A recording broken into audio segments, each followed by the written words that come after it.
Alright, hello and welcome back to Horror Month 2020.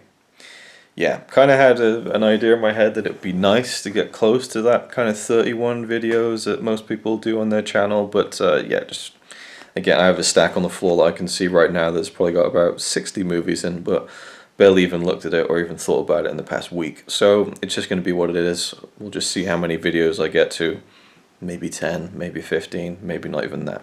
But we did watch a horror-y film. That's right, a horror-y film tonight, which is Deep Rising. So this was sent to me by one of my best friends during lockdown, actually. He sent me two films to cheer me up. And I was just waiting for the rating. I was waiting for the right moment for this one. And being October, I thought, why not? I suggested this one to Connie and she was vaguely intrigued. I'm glad I didn't look at the cover of it. Yeah, I guess. Spoiling it. I didn't even look at the cover actually, so I didn't even know what the monsters were going to really look like. I had no idea what the monster was going to look like. I'm so glad I didn't look at the cover. They wouldn't do that with Godzilla. Godzilla. There is actually, I wish you hadn't brought that up now, because on the inside of this case, there is the original poster artwork. If I can open it up. Take the disc out and have a look and see if it's as spoilery. Not that the poster art really matters. No? Okay, so the inside. Oh yeah, that's much more What the hell is that? abstract. Yeah, you full scream ahead. Alright, so I think the thing that he said to me when he sent me this was that it was a film full of, oh look, it's that guy, oh look, it's that girl, in terms of like just random cast members. And I was actually expecting to see Giles from Buffy turn up in this, but I misread it as Anthony Head. It's actually Anthony Held, who I also know from many Star Wars audiobook narrations, but also he plays the guy in Silence of the Lambs. I think he did it in Red Dragon 2, the guy who runs the facility where Hannibal Lecter is kept. Got Famke Janssen, that guy who's in every 90s movie. I can't even... Wes Studi from Last of the Mohicans. Yeah, so there's just full of like, oh, that person, even like people who I couldn't even tell you what other films they're in. There was, did you say she was Korean? The actress, yeah, so there's a Korean actress in it, and we both recognized her, but we both had no idea what we recognized her from. Even when we looked up her credits, like, oh yeah, I guess she's in that, you know. So just lots of like recognizable faces. Directed by Stephen Sommers, who did the Mummy film with Brendan Fraser. Actually edited by Bob Doucet, who edited The Last Jedi. Did you mention X-Men? Yeah, Famke Janssen. She's probably the most recognizable by far, I'd say, in terms of the main cast. The guy. I was still sat there going, she again. You didn't even, yeah. Yeah, but when you told me, I was like, of course it's her. I don't even know if the main like character in this even is he. I don't know. I don't recognize him at all. He looks like he's got one of those faces. No, but I don't recognize. He's like a low rent like live action Nathan Drake. Like it was even to the point where. Looks like a kind of a MacGyver kind of guy. MacGyver, yeah, I could see that. He's not MacGyver, but no, he looks like that kind of.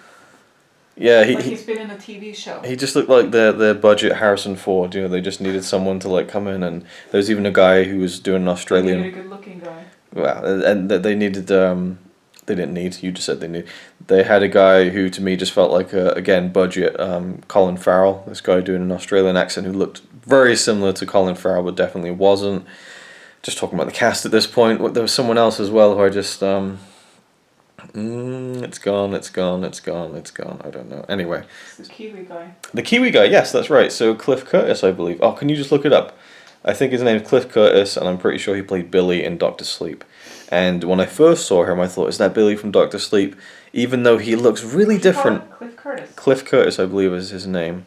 But obviously, I mean, this is a long time ago. This film was made over 20 years ago, but he looked quite different.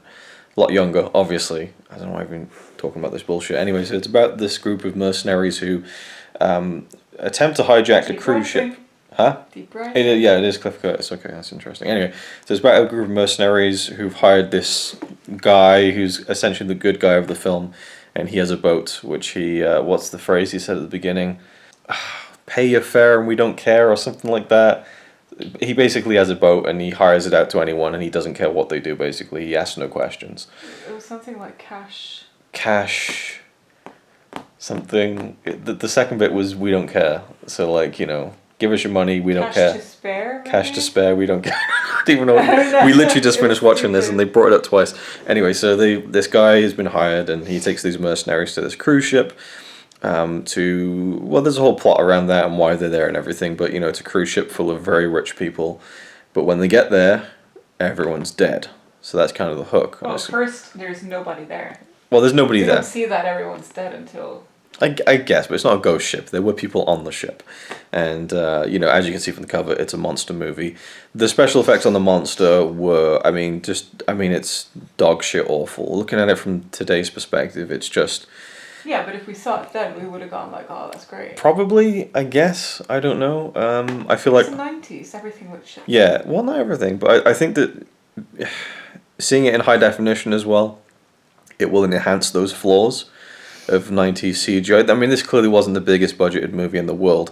Still had a fair budget. There's some pretty impressive sets and stuff and destruction and lots of water clogged sets and things like that. There was some good stuff. I will say there's a really grim moment where the beast, or if there are multiple, I don't even know at that point, there's a tentacle and there's clearly something inside it, and they cut it and out comes this guy and he turns around and half his face is missing. It was incredible. Like, actually the special... Like it was acid...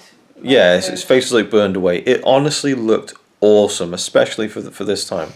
If I saw that in a film today, I wouldn't even... were really good. Yeah, but that was CGI. That was definitely... Was it? Well, it was augmented. Obviously, they had practical makeup, but you could tell... I mean, when his face is gone, I mean, you can't really do that in makeup, can you? So it was actually really well done for that once. I thought, ooh, maybe the special effects with the monster will be better. And it wasn't. But, I mean, you kind of go along with it, and I think that, you know, the fact that there's not, like, CGI sets makes it a lot better to get into the film, because it's lots of water and corridors and things and some cool practical effects. It's cheesy, obviously. I think we would expect that, being a 90s kind of action-y monster movie. I wasn't scared by it at all. I know, but that goes to the thing where you only consider a horror movie a horror... No. It's still a horror movie. Because some people... Because it's a horror element. Horror element, yeah. Okay. It's a monster movie, and so that makes it a horror movie. It wasn't funny. Well, parts of it was funny, but it was meant to be funny. Yeah, I mean, it has humour in it, and I enjoyed some of the humour. It's not meant as a comedy. It's No. meant to be a horror film, which I get. So I wasn't scared by it just because the creatures weren't scary, I guess. Yeah. I mean, if there were aliens walking around there, I probably would have been terrified. So, aliens with you, it's weird. Aliens scared the shit out of me. But these things, just tentacles. Yeah, I don't know. Like a big it's alien-esque, where like the mouth opens up and there's like a teeth inside the mouth. It's more like Stranger Things to me. More like Stranger Things, yeah. Yeah, I don't know. It's like I've seen it before, you know. But and I don't know. It was the actors made it more fun. Yeah. Than scary. Sure. Yeah. Yeah. Yeah, I feel like it was more of a fun movie than a scary movie, Yeah. for sure. There's some shocking moments here and there, and some good practical gore stuff. I mean, I don't love gore, but I mean, there's some pretty like... Yeah, you gnarly reacted shit loudly to some of that. Yeah, like holy fuck! Like, so there's some pretty grim stuff in there, which I wasn't quite expecting, to be honest. I expected it to be a little bit tamer, and yeah. Just like an Alien, you have like one of the kind of main guys being selfish, trying to save his own ass. Yeah, and screw the other ones over. Yeah, Anthony Held. Is it Held? Yes, Anthony Held.